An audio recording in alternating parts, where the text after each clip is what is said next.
Hi, welcome to another episode of Relational Leadership and Conscious Cultures. I am your host, Candy Barone, and this is our space to have the raw, real, gritty conversations around redefining leadership, redefining the value of relationships as leaders, and understanding that relationship not only starts with ourselves, but that relationship is the new currency for what we're moving into.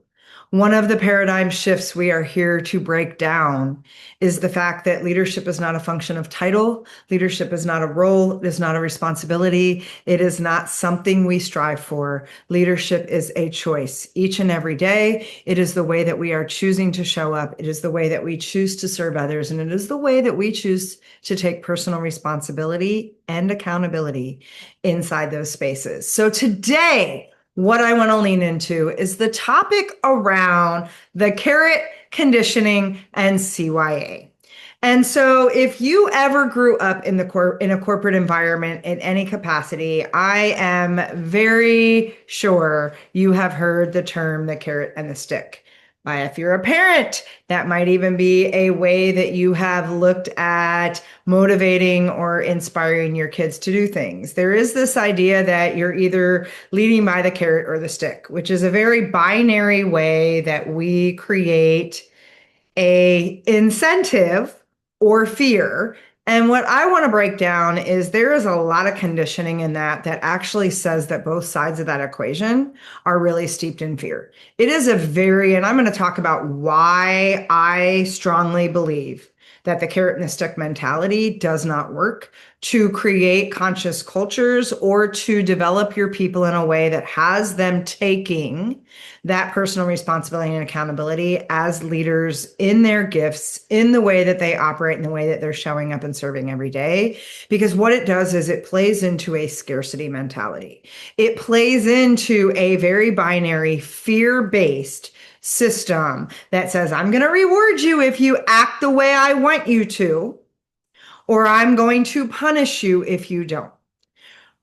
Think about just that framing right there and how it leaves no room for pushback, no room for honest conversations, no room for failure, no room for exploration, creativity, innovation.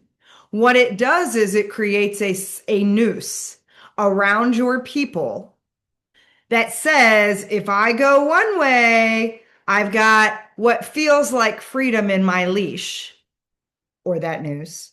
Or if I go this way, it's as if you almost have one of those collars on a dog that's either a shock collar or the one that's got kind of the teeth in it that I forget what they call those, the choker collar. It's literally what you're putting on your people when you employ and create a culture that's steeped in a mindset of the carrot and the stick. It's literally as if you are putting a choker collar on your employees that says, as long as you walk at the pace that I want, as long as you go in the direction I want, you will not feel that there is a choker collar on you. The minute, though, that you get out of line, squeeze, and you're going to feel that thing pinch on your neck. That is not an abundant mindset. That is not a form of leadership that feels empowering. In fact, it's not a form of leadership at all. I get there is a million books out there about the carrot and the stick.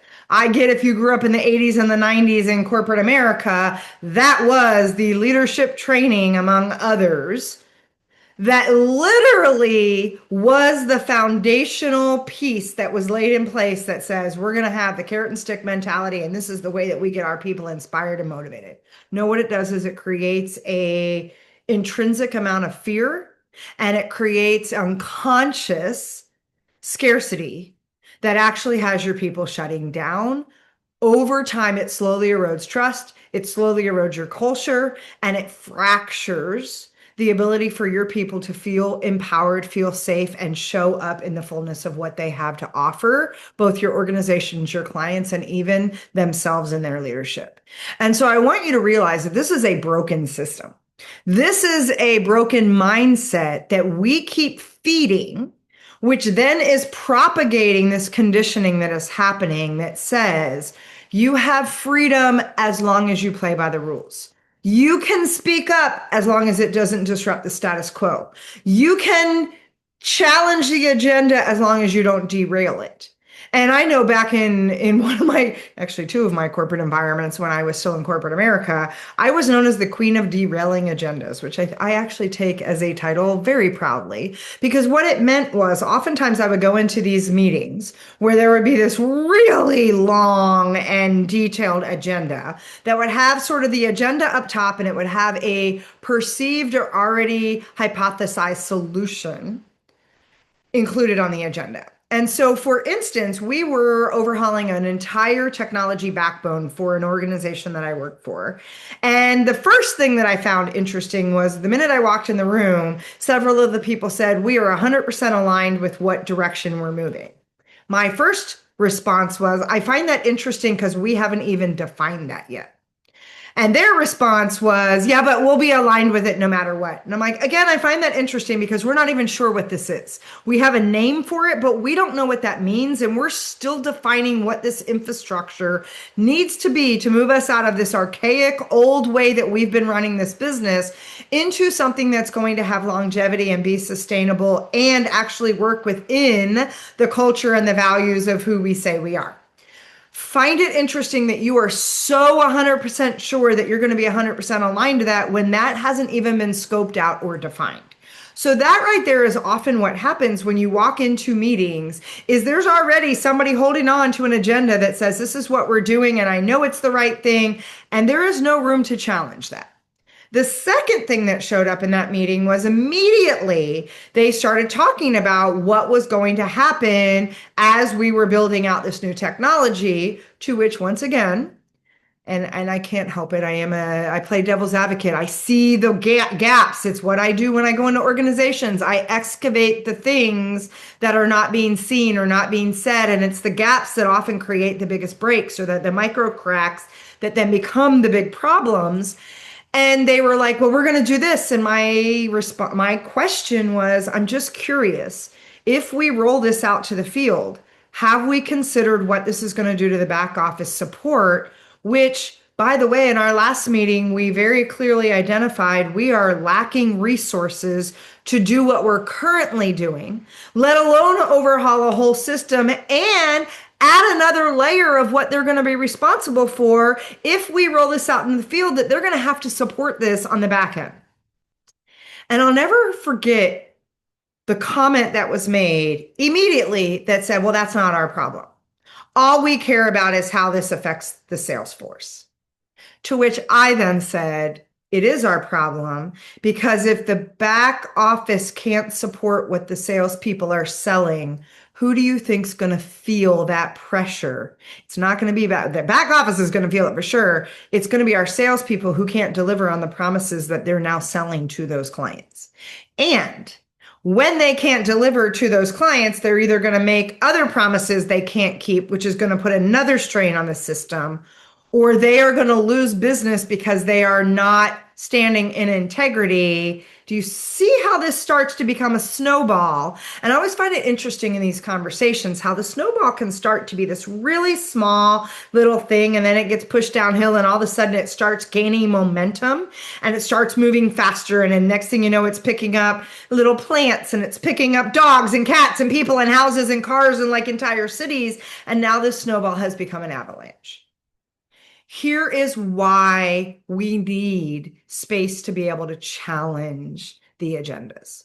And when you have a carrot and stick mentality and you have a conditioning that says, don't push it too far, by all means, don't rock the boat. And I'm using all the language that we get told. Don't push status quo. Don't rock the boat. Be challenging, but play within the lines. I think about as kids, we notoriously colored outside the lines. We had visions for things. And yet as adults, as we mature and we move through our career, we get more and more ways we get told to color inside the box, color inside the lines.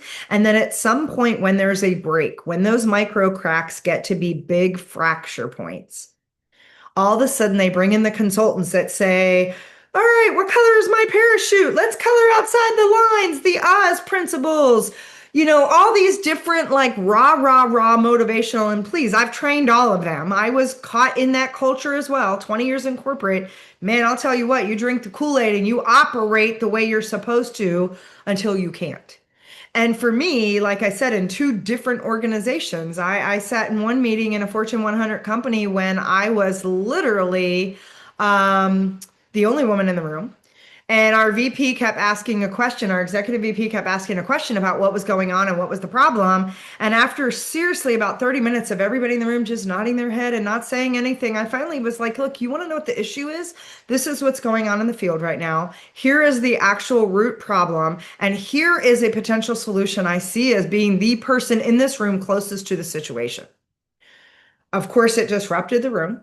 We took a break, and my boss pulled me aside and said, next time you're going to say that, you need to run that by me first. I just looked at him and I said, then don't invite me to these meetings.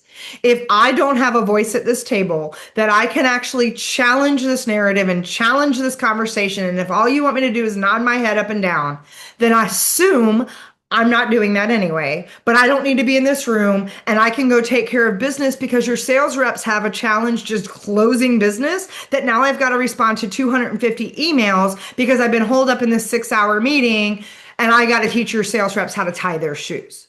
Like, I need you to understand how damaging and debilitating having a scarcity mindset that's you perceive is this very expansive, very approachable way to do business, and it's the way you're going to motivate people, that you're going to create this carrot and stick. All you're doing is further conditioning people out of a place of fear and not giving them opportunity to show up in their leadership. Leadership requires courageous conversation. Leadership requires pushing against the status quo. Leadership requires calling the bullshit between two things that don't add up. It's amazing to me how many meetings I've sat on, whether when I was in corporate as a consultant or even just auditing in what I do with my clients before we even look at what needs to be excavated in a discovery process, how many conversations don't actually add up in the space of any given meeting. And yet nobody challenges that. And it's interesting to me because I have worked with more executives who at some point said, Candy, I think the thing I pay you most for is to be my sounding board. And I'm like, what's that worth to you? And I had one CEO of a large manufacturing company. He's like, God, that's got to be worth at least $1 million. I'm like, great, we need to renegotiate my contract. But what I want you to realize is if you do not have people on your leadership team or otherwise challenging you when you bring those agendas in the room, that are not calling out your bullshit when it absolutely does not add up and you are talking out of both sides of your ass, you do not have a leadership team. You have a bunch of minions who are more worried about their paycheck and their job because you have created that carrot and that stick. They play within the guidelines. It's kind of like if you've ever been bowling as a little kid, they put the bumpers in the lanes so that you don't go into the other lane. You're putting your people in bumper lanes. You're putting your people in a space where you're telling them that they have incentive to innovate. You're telling them that they can bring new possibilities to the table. You're telling them that they can be creative as long as they stay within those bumpers. That is not leadership. That is control. That is another form of power over. And so I want you to understand, because what the carrot and stick mentality creates is a CYA culture. And if you do not know the definition of CYA, let me put it to you straight. It is cover your ass. I remember my first job out of college. I went to work for a large Fortune 100 company. I was a mechanical engineer. I was actually in an engineering position, only woman in the office. And I have to say, if you ever, I'm going to date myself here, but if you've ever watched the TV show WKRP in Cincinnati, it was kind of that energy. The only other two women in my office both were in admin roles. And one of them legitimately would go to lunch with one of our VPs, come back with her lunch in a bag and look like her clothes were inside out. Just going to leave that there. So there was this culture. I come in as the female design engineer. And I remember a mentor of mine saying to me, as he knew what company I was going to work for, And he said, I want you to keep a CYA journal. And I, at that time, did not fully understand what CYA was. And I'm like, I need you to help me understand a journal for what? He's like, I want you to document. He goes, you will know what you need to document as you go along. But you really, I'm going to highly suggest knowing what office you're going out to, knowing what company you're going to work for, that you need a CYA journal. So I started taking notes when I would have calls with contractors, when I would have calls with other organizations and clients, and when whatever was going on.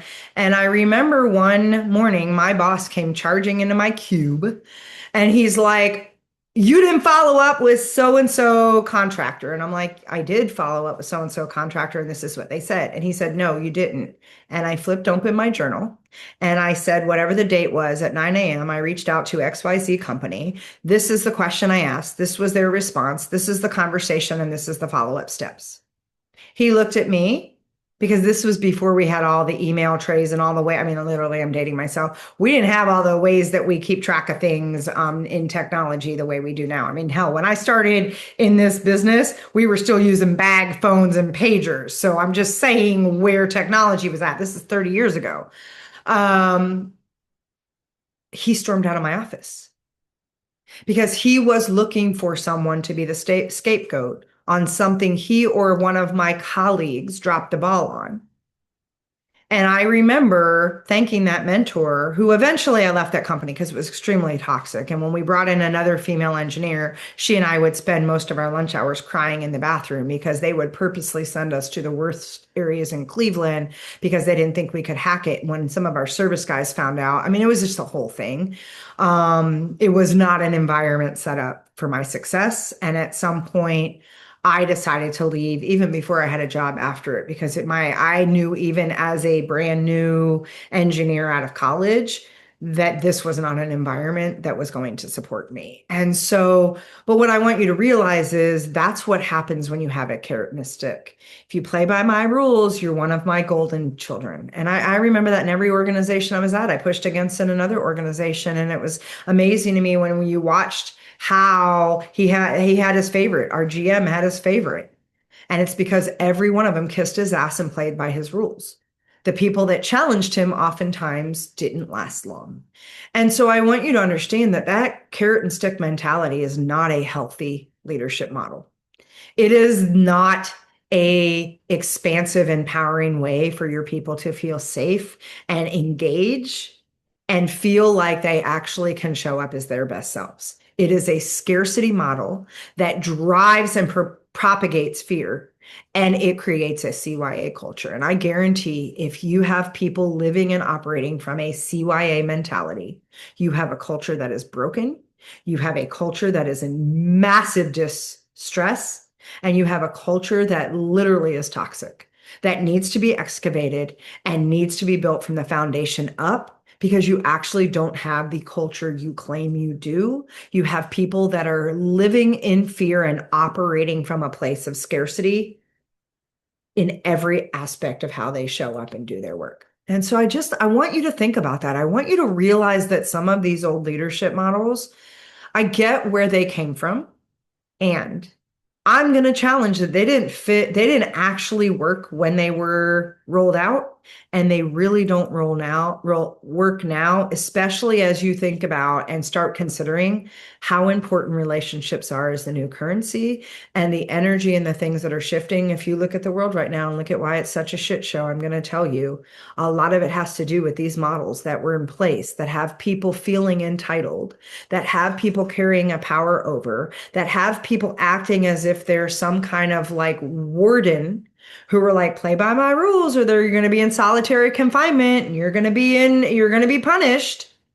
I want you to think about anywhere where we have these very strict, very archaic, very black and white binary systems, we are not allowing room for creativity, for innovation, for ideas, for challenging, for failure, which means we are also not allowing opportunities for growth, for sustainability, for greater impact, for a culture that actually is conscious and one that is literally driving from a place of all people playing at their highest level. And so that is a wrap for today. Because before you go, I want to leave you with this thought. Leadership is a choice. It is a function of how you choose to show up. It is a function of how you choose to serve. And it is a function of how you choose to take personal responsibility and accountability inside those two spaces. Conscious culture does not build itself by itself. It requires intention. It requires courage. It requires moments where you are choosing relationships over transactions. It requires a deeper level of trust, a deeper level of expansion, and it's all about people over processes, people over power. And so if this hits home, I share this, subscribe, make sure that you're staying in this conversation. I would love to hear from you if there are some things that showed up for you in this conversation today.